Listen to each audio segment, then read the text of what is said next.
माझं शरीर जाळून टाका आणि माझ्या नावाचा साधा शिलालेखही तयार करू नका.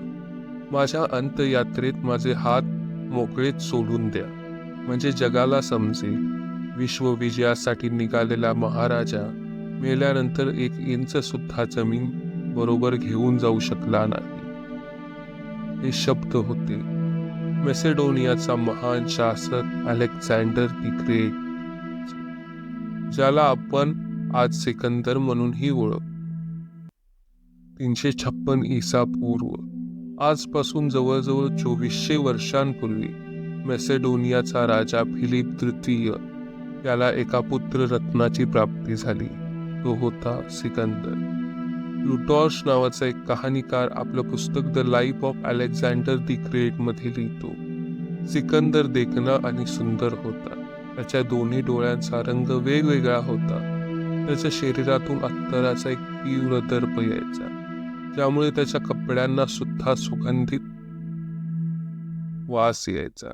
वयाच्या 12व्या वर्षी राजा फिलिपने सिकंदरसाठी गुरु म्हणून अरिस्टॉटलची निवड केली होती, जो एक महान खगोलशास्त्री आणि दार्शनिक होता.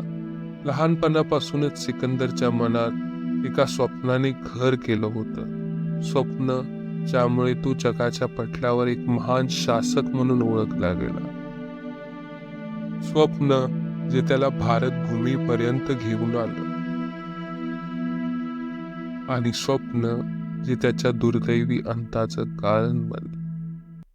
चला तर मग जाणून घेऊया, नावापुढे महान ही उपाधी लावणारा सिकंदर, विश्वविजयासाठी निघालेला सिकंदर भारतातूनच का परत गेला. 336 ईसा पूर्व अवघ्या 20 वर्षाचा सिकंदर मॅसेडोनियाचा उत्तराधिकारी बनला. सळसळतं रक्त आणि विश्वविजयाची आग आता मॅसेडोनियाच्या सिंहासनावर राज्य करू लागली. फारसी साम्राज्याच्या विजयानंतर त्यांनी खऱ्या अर्थाने सत्ता विस्ताराला सुरुवात केली. एशिया मायनर, सिरिया, बेबिलोनिया आणि फारसच्या खाडीमार्गे तो 1,00,000 सैन्य घेऊन इराणपर्यंत येऊन पोचला. प्लुटॉर्च पुढे लिहितो, सिकंदर ज्यावेळी काबूल घाटीपर्यंत येऊन पोचला तेव्हा तक्षशिलेचा राजा अंबी त्याला येऊन मिळाला. 2 महिने सिकंदर तक्षशिलेमध्ये राहिला आणि तिथेच त्याला समजलं सिंधू नदीच्या पलीकडे दूरवर पसरलेली भारतभूमी ही त्याच्या कल्पनेपेक्षा कितीतर पटीने मोठी होती. गंगेच्या मैदानात पसरलेलं नंद साम्राज्य, दक्षिणेकडे हिंद महासागरापर्यंत पसरलेली भारतभूमीची समृद्धी आता त्याच्या डोळ्यात चमकू लागली. आता त्याला तक्षशिलेच्या राजामुळे त्याचा भारताकडे जाण्याचा मार्ग उघडला होता. फिलिप फ्रीमॅन आपल्या पुस्तकात लिहितो, भारतावर विजय प्राप्त करण्यासाठी गंगेच्या मैदानात प्रवेश करण्यासाठी झेलम पासून चिनाब नदीपर्यंत पसरलेल्या पूर्वास साम्राज्याचा पराभव करणे सिकंदरसाठी गरजेचे होते, ज्याचा राजा होता सम्राट परमानंद, ज्याला पोरस नावानेही ओळखलं जायचं. राजा पोरसचं शौर्य आणि त्या शौर्याच्या गोष्टी सिंधू खोऱ्यात सुविख्यात होत्या. सिकंदरला कळून चुकलं होतं की अशा पराक्रमी राजाला पूर्वनियोजित युद्धनीतीशिवाय हरवणं अशक्य आहे. त्याने आपली सेना 2 भागात विभाजित केली. पहिला भाग सिंधू नदीकडे तर दुसरा भाग हिंदुकुश पर्वत रांगांकडे रवाना केला, कारण राजा पोरसना हरवण्यासाठी सिकंदरला स्थानिक राजांचं समर्थन हवं होतं. सिंधू नदीपर्यंत यायला त्याला 20 दिवस लागले. हा तो काळ होता जेव्हा मान्सून भारताच्या उंबरठ्यावर होता. पश्चिम देशात वाढलेला सिकंदर भारतीय मान्सूनच्या विराट रूपापासून अपरिचित होता. सिकंदरने पोरसला झेलमच्या किनारी शरण येण्यास सांगितलं.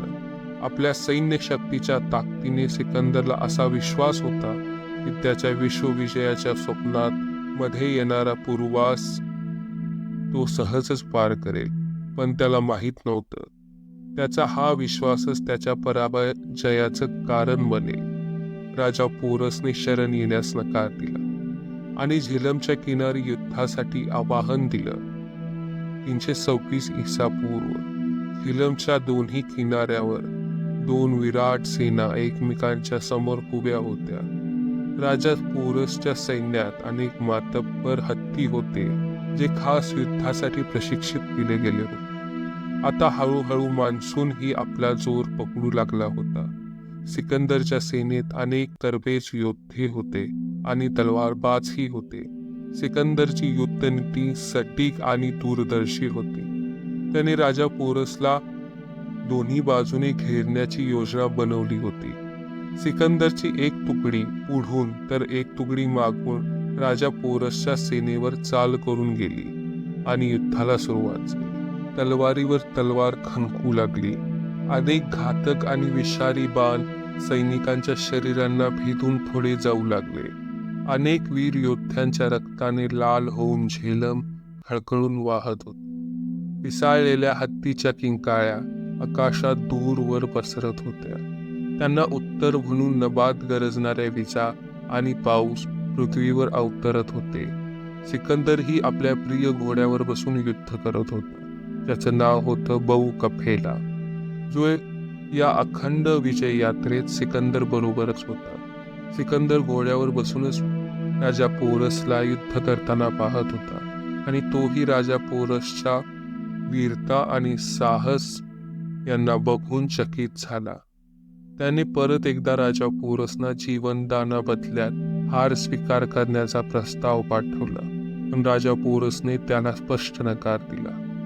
तेवढ्यात एक बाण सिकंदरच्या घोड्याला लागला आणि तो खाली कोसळला. सिकंदरला काही कळण्याच्या आतच त्याच्या घोड्याने आता हे जग सोडलं होतं. सिकंदरचा विश्वास आता डळमळू लागला. एका बलाढ्य सेनेचा सेनापत्यक्ष असून सुद्धा राजा पोरसची वीरता आता त्याच्या मनात एक भीतीचं घर करू लागली होती. युद्धभूमीवरच्या खिंकाळ्या आता त्याच्या कानात घुमू लागल्या होत्या. आतापर्यंत त्याने केलेला विश्वविजयाचा प्रवास आता त्याला निरर्थक वाटू लागला होता. सिकंदरच्या चेहऱ्यावरची ही अस्थिरता त्याच्या सेनेलाही समजून आली आणि त्यांचाही धीर आता खचू लागला होता. त्यांच्यात आता पुढे जाण्याचे मनोबल उरलं नव्हतं. त्यांना पोरसचं हे भद्र रूप पाहून भारतीय राजांच्या ताकदीची भीती बसली. त्यात त्यांना गंगेच्या प्रदेशात पसरलेल्या नंद साम्राज्याविषयी माहिती मिळाली होती, जे पूर्वासपेक्षा कितीतरी पटीने मोठं होतं. सेनेने आता पुढे व्यास नदीकडे कूच करण्यास नकार दिला आणि सिकंदरला परत जाण्यासाठी एक आर्द्र विनंती केली. सिकंदर ही आता आपल्या आत्मविश्वासाला पूर्णपणे गमावून बसला होता. त्यानेही परत जाण्याचा निर्णय घेतला. त्याने युद्धविरामाची घोषणा केली आणि राजा पोरसकडे मैत्रीचा प्रस्ताव पाठवला.